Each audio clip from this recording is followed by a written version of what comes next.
Clarke Stadium, Edmonton, Alberta. A beautiful October day, not something we're used to seeing in these parts of Canada.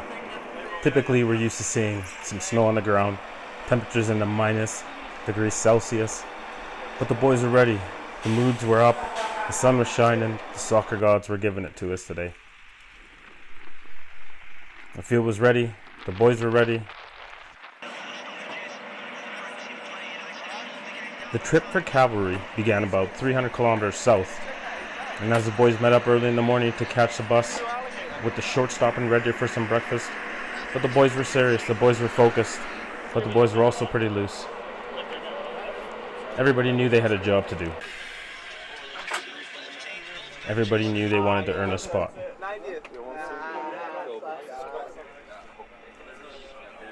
are reading lights above the seats that should work. So we hit the QE2. Never seen them. Actually.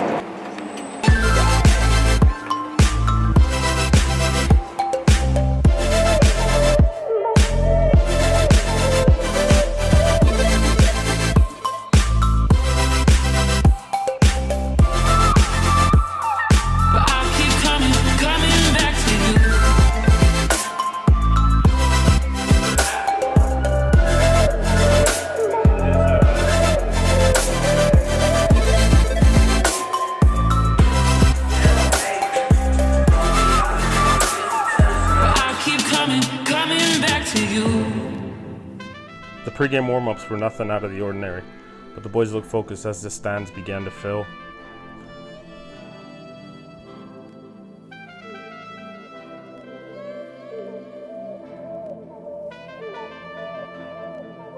Even though this game meant nothing, it meant everything, and you could see it by the looks on the players' faces.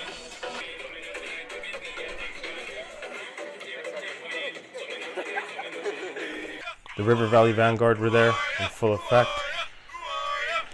And on the other side, the foot soldiers who made a trip up from Calgary as well.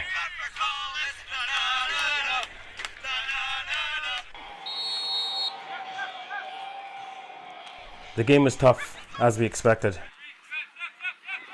Physical, all of these guys hungry, but at times a little scrambly. Guys were trying to find their feet. Referee having to interject quite a bit in this game.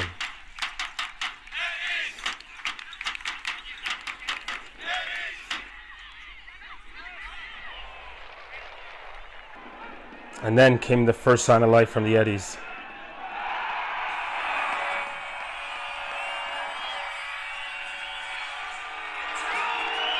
What a finish to cut inside.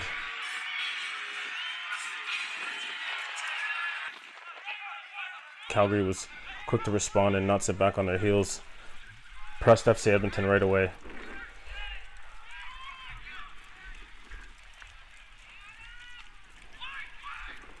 But again, Edmonton was not going to make this easy for Calgary.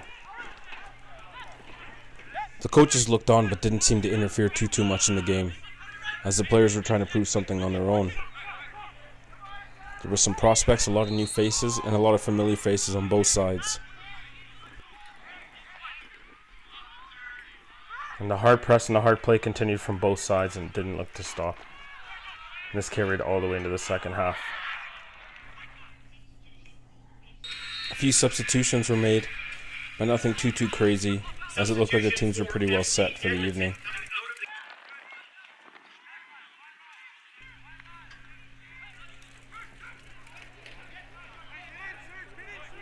The chances kept coming from both sides, but nothing too convincing.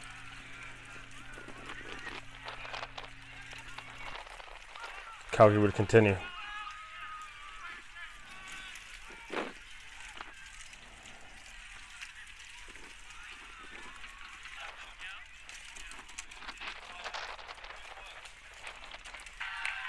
The Cavs would press on and eventually find the back of the net. And the rivalry in the stands continues. You know, if this was other parts of the world, that may not have flown.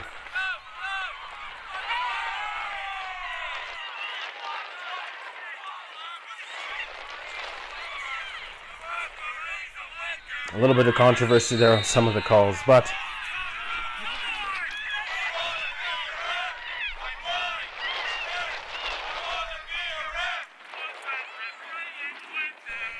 another free kick for the Cavs.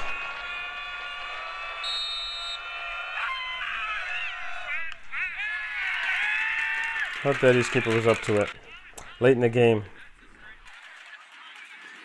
the Eddies would try to go ahead, but couldn't find the back of the net as Carducci stepped in. And that would be the end of the game. But to add to controversy, the coaches decided to end this game in a shootout instead of the aggregate. That would, in theory, give FC Edmonton a win. The Eddies would draw first blood.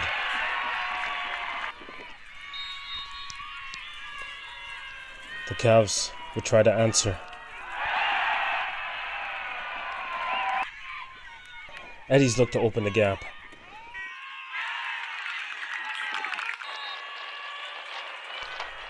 But then the Cavs would answer.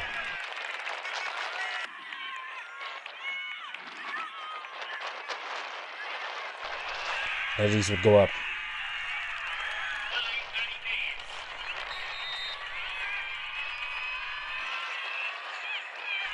Another tidy finish, right into the corner.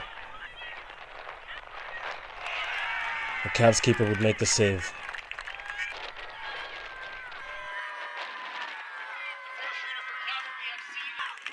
And it came down to this.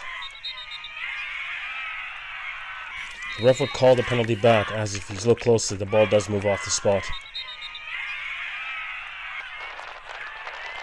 And on the reset, Marco Carducci makes the save. And it fell in the hands of the captain, Dominic Zator. Bar down. That's the game.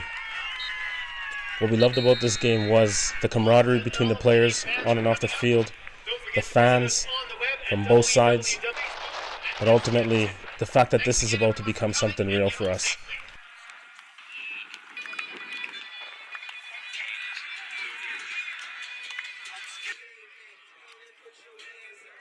Come springtime, we will get to see the El Classico, and this one will be for real. Yeah. Come on.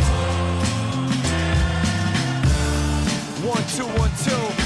Mic check 1 2 1 2.